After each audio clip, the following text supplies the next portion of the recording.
Es una historia que comienza del otro lado del Río de la Plata, donde vivo. Yo soy uruguayo, oriental, pero hace 47 años que vivo en Buenos Aires. Un buen día, leyendo a Atahualpa Yupanqui, un prócer del folclore americano, leyendo su principal libro, que se llama El Canto del Viento, encontré allí un capítulo denominado Los Pagos Charrúa, donde Yupanqui habla de su relación y su admiración por muchos literatos, hombres de la cultura de Uruguay.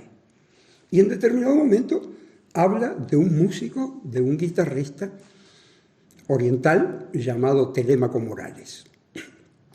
Habla maravilla Yupanqui de Telémaco Morales y de la guitarra de este hombre. Yupanqui no se caracterizaba precisamente por ser largo de elogios y tirar alabanzas y ponderar a los demás. Me llamó poderosamente la atención y me dije, pero ¿cómo puede ser que yo, uruguayo, amante de la cosa criolla, entusiasmado por la cultura folclórica, la cultura en general, por la literatura, por la guitarra, soy un apasionado de la guitarra, no soy músico, pero me apasiona la guitarra, ¿cómo puede ser que nunca haya escuchado hablar de Telémaco Morales en el Uruguay? Este tipo no existe. ¿Cuál es el misterio? Y bueno, no me quedó otra que salir a investigar. Y así por los distintos lugares por donde suelo andar de Uruguay, investigando, viendo cantores, festivales. Estamos hablando de más o menos de qué año. Y hace casi 20 años. 20 años. Empecé a preguntar, ¿y allá algún veterano, alguna persona de mucha edad, me empezó a dar datos, sí, que era un guitarrista, que andaba por la zona de Nico Pérez, Zapicán, 33, archivista, alguna partitura, así. Capaz que Valdía. O Valdía, el maestro Valdía, que no lo conoció personalmente, pero su padrino había sido Justo Martínez, un legendario guitarrista y docente de 33, que le habló mucho de Telémaco, de manera que Ovaldía lo conocía indirectamente. Me orientó mucho Ovaldía. Ese autor es uno de los autores del prólogo del libro que he hecho yo. Y bueno, y seguí caminando, llegué a Durazno, donde Telémaco tiene una calle, una estela o una obra en la Casa de la Cultura de Silveira Silva, un destacado artista duraznense. Los duraznenses daban por hecho que era oriundo de Durazno, y así se fue engrosando la investigación, pero tuvo un vuelco un día que ese capítulo, Los Pagos Charrúa, fue leído por el serrano Abella, a quien yo se lo pasé, en la voz de Melo. Y entonces, desde Cerro Chato, lo llamó en la madrugada un señor llamado Walter Di Carlo, llorando. Era un sobrino o sobrino nieto de Telémaco Morales. Y no podía creer aquellos elogios de Yupanqui para su ascendiente. Serrano me pasó el teléfono de esa persona, yo me comuniqué con Di Carlo, y Di Carlo me dijo que bueno, que lo disculpara. Sí, yo lo conocía a Telémaco, pero siendo gurí, y ese hombre que venía a mi casa a tocar la guitarra, como gurí no le di importancia, cosa que me arrepiento, en fin. Pero usted no tendrá algún dato, algún pariente que sepa. Dice, mire, él era un tipo muy parco, serio, aislado, solitario, pero él tenía un sobrino, no se casó nunca, pero tenía un sobrino que prácticamente fue como un hijo para Telémaco. Y ese hombre vive, dice, yo voy a ver si le puedo conseguir los datos. Un día llego a Montevideo, mi hermana que vive en Montevideo, dice, alguien te dejó mirar este teléfono. Llamo Euclides Casas Morales, el sobrino de Telémaco, hijo de María Morales, de una hermana de Telémaco. El hombre, me interrogó seriamente, porque creo que no podía creer que hubiera alguien interesado en su tío. Había muerto en 1955, nunca nadie se había preocupado por la historia de Telémaco, y un hombre muy serio aparte. Así que me citó a su casa y esas cosas extrañísimas que ocurren de amor filial, de agradecimiento fraterno, Euclides había guardado hasta el último documento, el último programa de las actuaciones de Telémaco, todas las noticias de prensa de la época, el archivo de Telémaco Morales. Me dijo dice, mi tío, dice, fue un músico vocacional, un ser extraordinario, porque solamente con la escuela, sin ir a academia, sin conservatorio, autodidacta, hasta aprendió a hablar correctamente el francés para poder leer las obras musicales escritas en francés. Dice, es un hombre que estuvo en Europa, que estuvo en Buenos Aires, fue amigo de Yupanqui, amigo de Miguel Llobet, compositor de todas sus obras, tocaba sus obras, pericones, estilos, obra criolla, obra folclórica. Y bueno, yo siempre quise, dice, hacer un libro, mi tío se merecía un libro. Dice, pero ahora, dice, nunca lo pude hacer, pero ahora puedo dormir tranquilo porque sé quién va a ser el libro, lo va a ser usted. Y ahí me abrió la puerta del archivo. Ya la segunda vez que lo visité me había fotocopiado prolijamente todo. A todo esto estábamos hablando y detrás de Euclides, en la pared, cosa que yo ya había detectado que existía, un cuadro al óleo de los monumental, antiguos, aquellos grandotes, pintado por José Cunio, nada menos, de Telémaco Morales. Porque acá está el misterio. Telémaco, como me dijo Euclides, fue alguien muy importante en la década del 20, del 30, del 40 en Uruguay. Tan importante que era un poco el centro de la escena de un cenáculo de artistas, Fernán Silva Valdés, Juana de Ibarború, Los Dieste, Bernabé Michelena, Cunio, todos los cuales le ofrendaron desde poemas a un busto esculpido por Michelena, el cuadro de Cunio. Todos trascendieron, pasaron a la historia. El único que desapareció es Telémaco. Es un misterio. Que no es tan misterio. O sea, porque desapareció el mundo social que alimentó a Telémaco. Si nosotros recorremos el interior de Durazno o el interior de Florida, nos vamos a encontrar cientos de taperas. Aquellos comercios antiguos de ramos generales hoy no existen, se despobló la campaña. Entonces, esa audiencia que escuchaba pericones, que escuchaba Vidalita, que escuchaba estilo, milonga, desapareció. Y los medios modernos privilegian otra música, otros autores, otros géneros. Y es probable que él recorriera el interior. Pueblito por pueblito. Si bien estuvo en Europa, actuó en el Paraninfo de la universidad, actuó en el Solís, pero este era su caldo de cultivo. Zapicán, Nico Pérez, Cerro Chato, Retamosa, Casupá, Reboledo, Illesca. Pueblito por pueblito. Él llegó acá a Nico Pérez con 17 años. Venía de Durazno.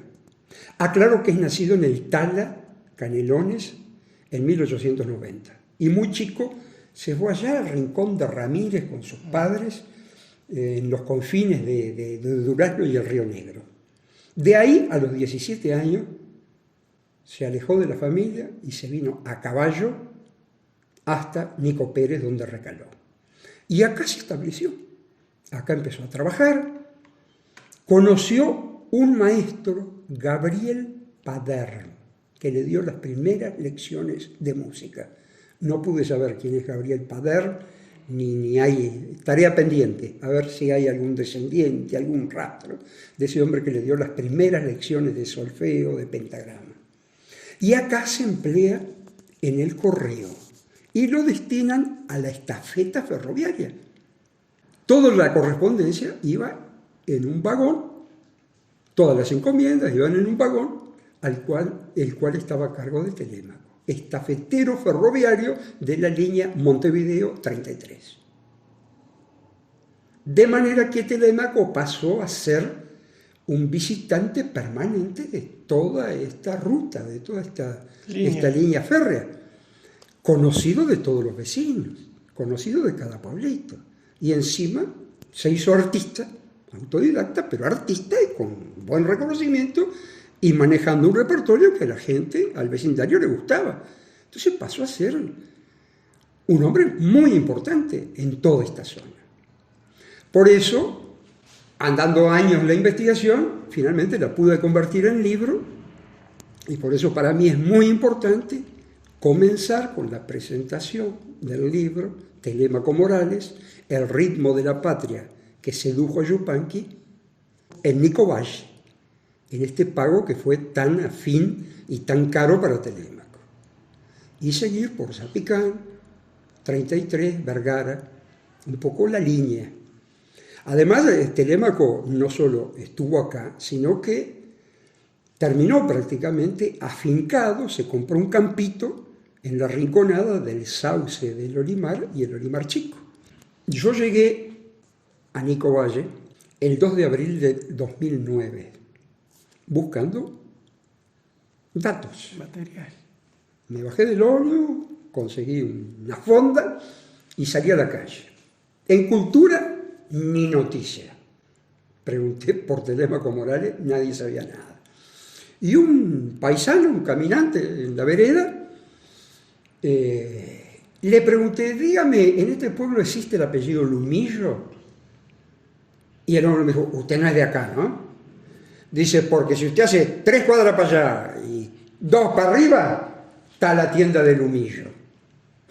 Para mí fue, porque Leopoldo Lumillo, sí, lo conocí, en 1907, cuando llega Telémaco acá, ya tenía un diarito, o al poco tiempo pasó a tener el Solar. Y viene a ser, Leopoldo Lumillo debe ser el periodista más destacado de los inicios culturales de Valle Ordóñez. Íntimo amigo de Telémaco, compinche total de Telémaco. Entonces, cuando me enteré que existía el apellido Lumillo, este sobrino nieto, con la tienda, allí fui. Y hablando con él, llega otro paisano y le dice, che, ¿vos oíste hablar de Telémaco? Ah, sí, dice, que le enseñó a tocar la guitarra a Telmo Pinto. Ahí me enteré que existía un Telmo Pinto que había sido alumno de Telémaco y que estaba relacionado acá con el pago. Muy conocido.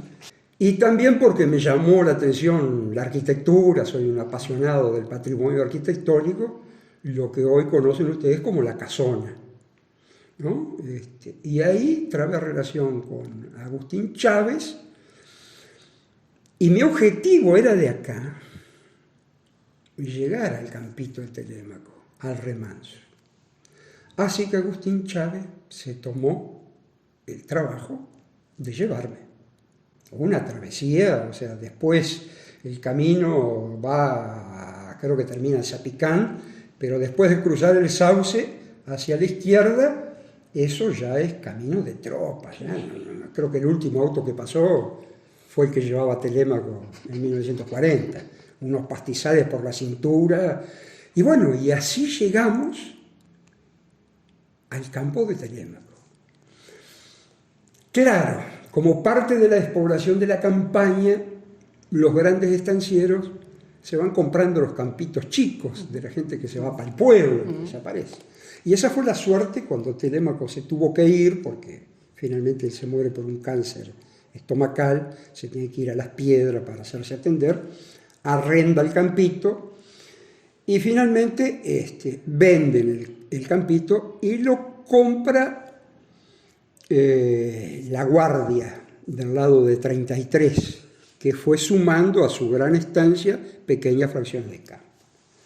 José Silva, que en ese entonces era el dueño, casado con una La Guardia, me dice, bueno, ese semejante caserón, y a 200 metros había otro puesto de otra fracción que también la compró, ¿cómo mantengo esto? Resolvió quedarse con una y demolió la de Telémaco. donde estaba en el Albardón, a una cuadra de la laguna del Olimar Chico, un lugar paradisíaco.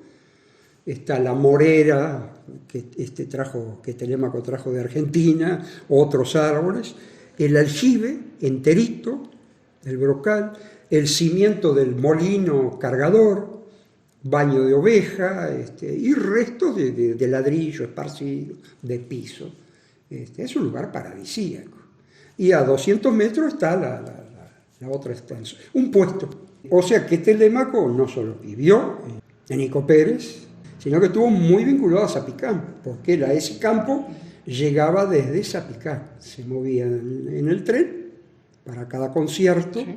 Porque a esa altura Telémaco ya, a partir de 1935, no trabajó más de estafetero, no estuvo más en el ferrocarril, porque participó en la conspiración, levantamiento, intento de revolución contra Terra, en enero del 35. Tuvo la tarea, uno de los complotados para la revolución o contra Terra, era Luis Valle. Y todos esos dirigentes así que estaban en el complot fueron presos por la dictadura.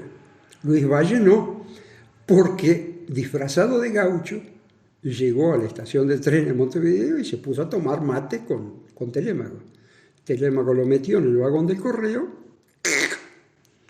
y lo trajo a 33. Y de ahí los vallistas de 33 lo pasaron para Brasil. Pero bueno, ya sabemos que todas las dictaduras tienen buenos servicios de información. Así que nadie se podía explicar en aquel entonces por qué un día de ese mismo año, creo que en junio, Telémaco, cumpliendo su función de correo, llega a 33 y la policía lo detiene. Lo meten en la jefatura de policía de 33 e inmediatamente lo fletan para Montevideo. Hubieron protestas en todos los diarios de toda la zona. De la época. Claro, ¿cómo lo detienen? Hombre honesto, dedicado a su trabajo, etcétera, etcétera. No y en Montevideo tuvo un mes preso hasta que lo deportan a Buenos Aires. Y ahí él, durante 1935, en una guitarreada en San José de Flores, en la casa de Juan Mas, que era un afamado guitarrista y cantor, es que se conoce con Yupanqui. Y Yupanqui ahí lo describe, que es lo que yo leí y que me llamó poderosamente la atención. Entonces, en enero del año siguiente, Terra dicta una amnistía y Telémaco puede volver a Uruguay. Pero como ya había echado, no raíces, pero sí había hecho relaciones en Buenos Aires, sigue yendo durante 1 o 2 años. Y toda esta zona escuchaba en la radio argentina y estaba establecido a la hora que tenía audiciones Telémaco y lo escuchaba. Están los telegramas, están las cartas que enviaba la gente, incluso hasta con pedido de que tocara tal estilo, en fin. Y ahí es que él compra el campo ese y se aísla, se viene a vivir ese lugar y sale únicamente para concertar en distintos puntos de la República. Pero también él era un hombre muy modesto, parco, solitario, que nunca buscó el éxito, mucho menos la fama. A su sobrino le decía, porque su sobrino insistía para que registrara sus obras. Tiene alrededor, yo contabilizo 230 composiciones. Hubieran muerto con Telémaco, si no es el sobrino Euclides Casas Morales que las registró en la Biblioteca Nacional. Y cuando el sobrino insistía para registrarle, no, pero a mí me van a descubrir 200 años después que me muera. No le interesaba el tema derecho, no le interesaba lo comercial, ni trascender. Esa es la realidad. Entonces, claro, estamos viviendo en un mundo donde si no te cultivas, si no te sabes vender, encima que no te dan importancia porque están dedicados a otra cosa. Después que terminas el libro, que ves reflejado todo lo que Morales hizo, ¿te sentís conforme o crees que te faltó algo más? ¿O hubieras querido conseguir más material? ¿Cómo te sentís hoy? antes de presentar el libro? Bueno, yo soy un curioso por naturaleza. Me defino como investigador nato. No soy escritor. Y las investigaciones nunca se terminan. Eso de obra completa, obra terminada, es una mentira piadosa. Siempre es incompleto. Siempre va a querer saber más también. Y sí, y aparte con Telémaco, por ejemplo, por Víctor Lima, muy relacionado también a 33, tomo contacto con Daniel Miravalles, un hombre de 80 y algo de años, maestro, que había visto, yo hablo con él por Víctor Lima, pero el hombre había visto en Facebook la publicación de Telémaco. Entonces me dice, yo soy de Zapicán. Y cuando yo era chico, mi padre, que era barraquero en Zapicán, salíamos a comprar cerda, lana, cuero, y llegábamos al remanso de Telémaco Morales. Yo tenía 4 o 5 años, y Telémaco siempre tenía un caramelo para mí, y aparte le decía a mi viejo, che, yo me quiero quedar con este gurí, así le enseño a tocar la guitarra, déjamelo. Hoy, viniendo para la charla, para la presentación del libro, recibo en internet La Gaceta de Zapicán. Un suplemento del pueblo. Es una publicación de un zapicanense, Juan María Olivera. Juan María. Y entonces me manda, creo que es el último número, que publica los recuerdos de Garibaldi Perna. Garibaldi Perna cuenta cómo a los 14 años conoció a Telémaco, cómo iba al campo. Y doy fe, porque lo que está diciendo Garibaldi es lo que yo investigué. O sea, habla de, a una cuadra de la casa de Telémaco del Remanso está la laguna del Olimar. Una laguna preciosa. Eso es lo que yo iba a decir. Y varios detalles más preciosos. Agrega, cosa que yo digo en el libro, pero bueno, me faltan pinturitas como la que aporta este hombre, que era un amante de los pájaros, loco con los caballos. Bueno, el sobrino me había contado que prácticamente no hacía yerra, porque no había que maltratar a los animales, que cuando se murió Telémaco y liquidaron la hacienda, los troperos que llevaron a Zapicán a los animales para el remate, eran todos animales salvajes, aparte con unas guampas de medio metro que te ensartaban el caballo y al que te acercara. Garibaldi Perna dice que esa laguna, ¿qué puede haber en una laguna allá? Carpinchos. Pero resulta que Telémaco los amansó, los domesticó de darle comida. Entonces los carpinchos, nadie de los vecinos podía matar a los carpinchos del Olimar. Estaban acostumbrados, venían a la casa, salían una cuadra afuera a que Telémaco les diera de comer. Es precioso. Es preciosa la historia. Te das cuenta que una investigación nunca se termina de cerrar, siempre aparecen cosas. Se refleja la alegría que vos tenés en haber escrito eso. Y sí, yo pienso que es un aporte muy importante a la cultura y sobre todo a la cultura de tierra adentro. Estamos rescatando un mundo que si no fuera por este esfuerzo seguramente se perdería. Ahora queda un libro de 383 páginas con fundamentos, con datos, para acá mismo. Yo en esa oportunidad conocí a el ilustre Bautista Rodríguez. Trabajó conmigo. Un hombre de la imprenta desde el Solar, ya no está. Conocí a otro hombre, el Tigre Antonini, domador. Falleció hace poco. Por su relación con Zapicán, su padre había sido gran conocedor de Telémaco, me aportó datos. Bueno, en el libro está la foto del tigre, está la foto del ilustre, están las fotos del remanso, de lo que queda hoy del remanso, de ese lugar, las ruinas. Sí. En fin, creo que humildemente he hecho un muy buen aporte. Y el libro que viene con un CD además. El libro seguro se acompaña de un disco compacto con las 19 grabaciones que quedaron de Telémaco Morales, que tiene también un plus, porque muchas de ellas son presentadas por Amalia de la Vega, que canta 2 temas, letras de Telémaco Morales, quien también era poeta. Él dice que no, pero en el libro yo recojo cantidad de composiciones que la han visto literatos y gente que sabe de literatura y dice que es un muy buen material. Bueno, Amalia de la Vega canta 2 temas. Bueno, es la Calandria Oriental. Son 2 temas que no están en la discografía de Amalia, inéditos. Y todo el material es inédito. Se salvó, llegó a nuestros días porque ese sobrino, cuando grabaron en el Sodre, pidió una copia, porque en el Sodre no hay nada. Yo especulo que aquel incendio de 1971 destruyó ese material. Así que bueno, es un material muy valioso. Y bueno, estoy muy contento de que finalmente pude hacer el libro, lo pude editar, y que la primera presentación se va a hacer en los pagos de Telémaco Morales.